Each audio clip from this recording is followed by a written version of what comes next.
در قزاقستان یک عده زنانی از زمینشان محروم گشته همراه با کودک‌هایشان خود را در نزد اداره دادستانی کل این کشور در شهر آستانه زنجیر پیچ کردند.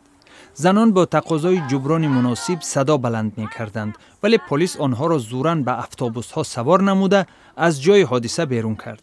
پلیس همچنان روزنامه‌نگارانی را که از نزد اداره دادستانی کل قزاقستان گزارش تهیه می کردند مورد تعقیب قرار داد. در پاکستان یک سازمان محلی خیریه به افرادی که ماه سپتامبر گذشته در نتیجه انفجار مواد ترکنده در داخل کلیسا نزدیکانشان را از دست داده اند کمک مالی تقدیم نمود. بر اثر آن ترکیش در کلیسای نصرانی پاکستان کمش 100 کس هلاک شده بودند و مسئولیت این ترکیش را تحریک طالبان بر دوش گرفته بود.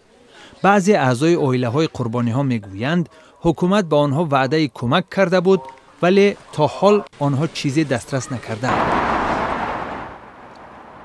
در روسیه فعالان حزب یابلوکو در نزد دومه دولتی در شهر مسکو اعتراض تشکیل کردند.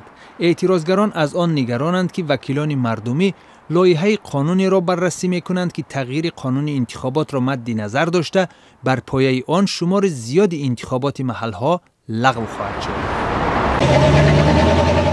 در مولداوا فعالان مرکز ملی حفظ محیط زیست معرکه پاککاری رود بیک را آغاز نمودند که در 5 محل و از جمله شهر کیشینیو با نام رود خود را دوستدار پیاده می شود.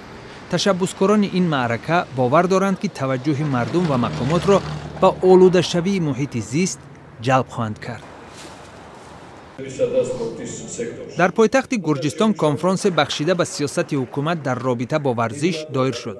در این نشست سروزیر گرجستان ایرکلی غریبشویلی حضور داشت.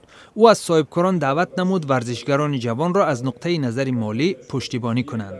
در عین زمان او گفت حکومت هم باید تلاش بیشتر به خرج دهد تا پرچم گرجستان در ورزش جهانی بالا شود.